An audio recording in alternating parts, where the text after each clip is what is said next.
Natin ipakita karon guys nga kuan ang pag-tour nila ni Brother Alima dito sa Holy Land. Ato ipakita ni guys nga gisubay jud ni giadto jud ni Brother Alima ang kuan ang mabasa na to diya sa Biblia. Makita yun na to. Ato yung ipakita karon guys nga giadto jud ni Brother Alima ni Paul Brother Alima ang kuan kanang mabasa to sa Biblia. Ato dili pareha kang bakalaris nga apartment lang ipakita. Atong tanawon ni guys, atong tanawon. Sa Church of the Primacy of St. Peter na kung saan makita natin ang simbahang katoliko na nakatayo doon sa bato na kung saan sinabi ni Kristo kay Pedro, Tois Petros et super hang Petram edificabo ecclesia miam et porte infere non prevalebon ad versus iam. Kaya pasukin natin ang simbahan na ito. Ang simbahan po na ito ang makustudyan ay ang Franciscan. At pumunta rin dito si Pope John Paul II dito sa lugar na ito noong March 24, 2000. So nandito na po tayo sa malapit at ito po yung malistahan ng Santo Papa mula kay St. Peter hanggang sa ating kasalukuyan Santo Papa sa ngayon.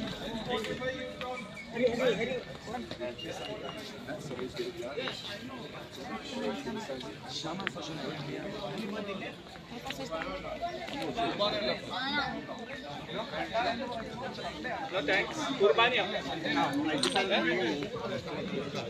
Tell the people not to go.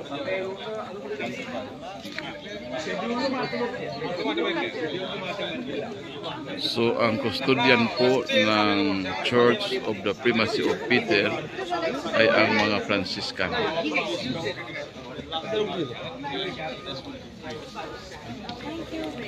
Come, the last one.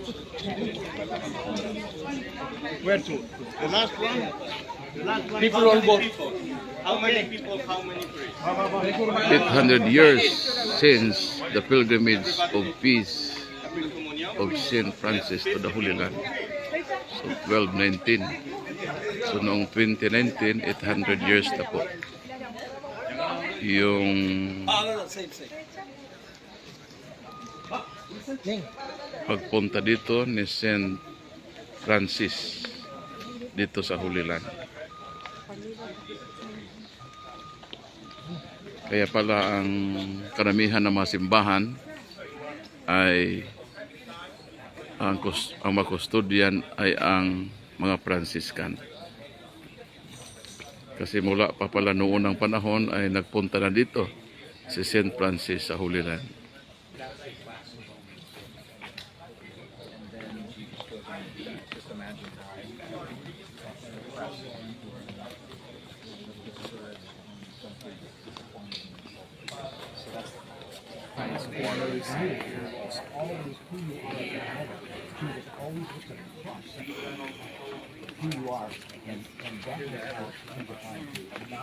There's just one thing word that can always do it. That's bad.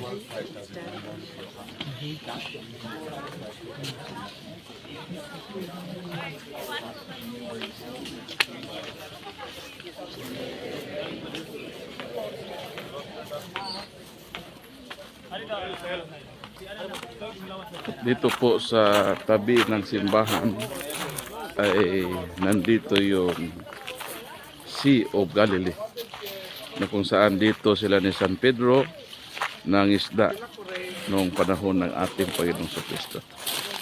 Yan, nakita ninyo yung simbahan katabi lang po ng dagat ng Galilea.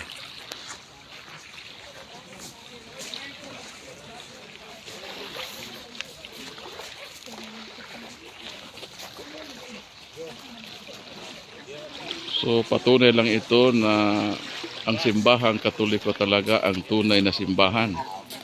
sapagkat may simbahan tayo dito mismo sa Holy Land, ang Church of the Primacy of St. Peter. So wala pa ako nakikitang protestanteng grupo dito maliban sa Islam at sa Greek Orthodox na kasamahan natin nung hindi pa sila humiwalay sa simbahan noong 1054. So ito yung dagat, Sea of Galilee. Dito sila ni San Pedro noon, ang mga apostol, si St. John, St. James. Dito sila nangisda sa lugar na ito.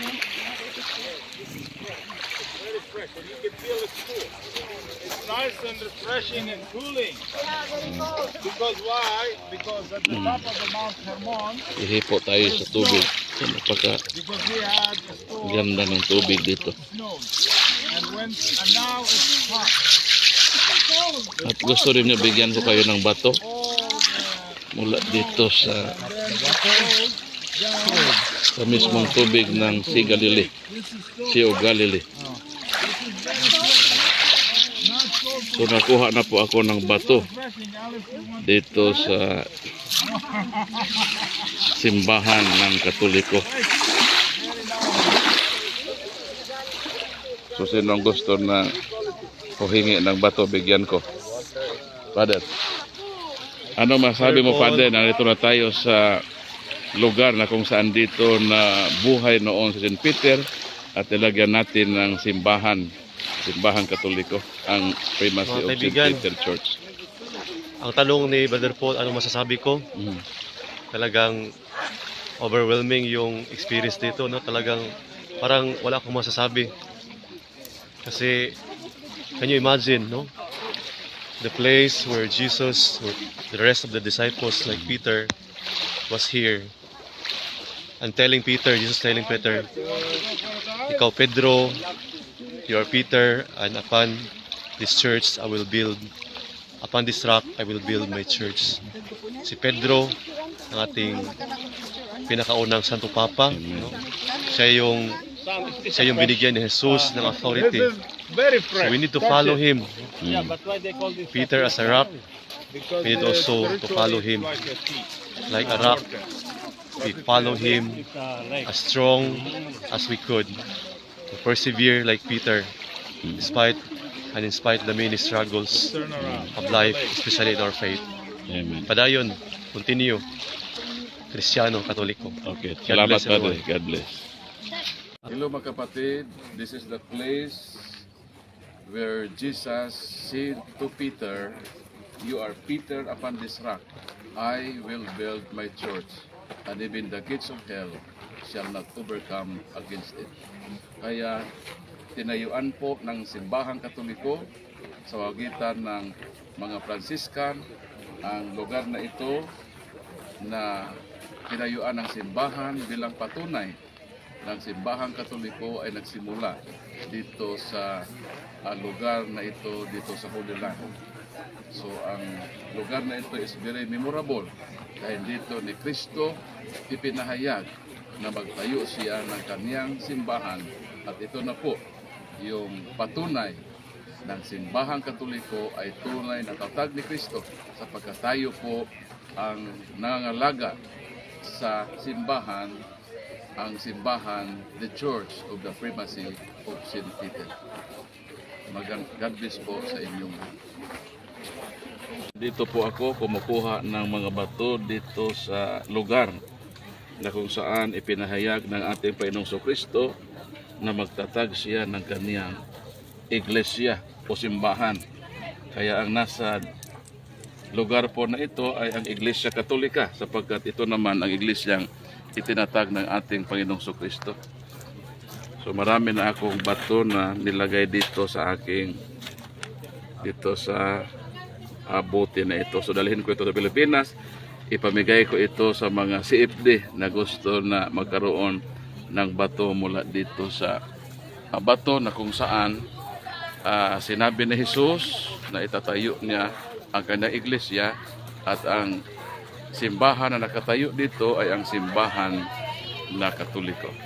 Ito po ang monument na nakapunta dito sa lugar na ito, si Pope John Paul II na isa sa mga santo ng simbahan Katoliko.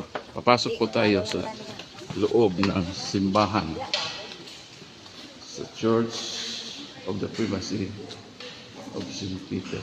So, ito po yung nasa loob niya.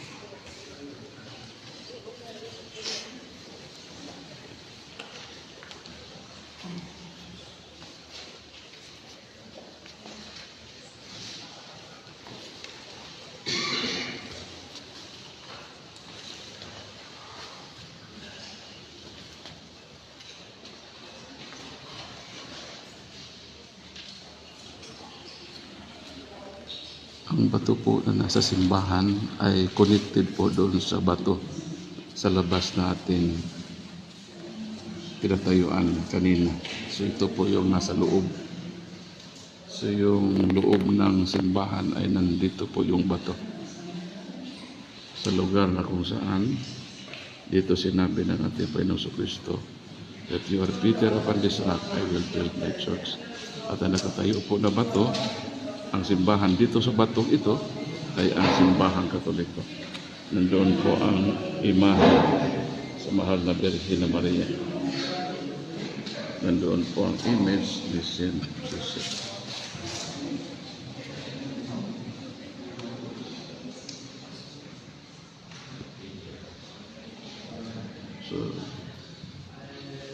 So dito sa wall na ito, yung kalahati niya ay nasa labas. So itong nakikita natin nasa loob ng simbahan.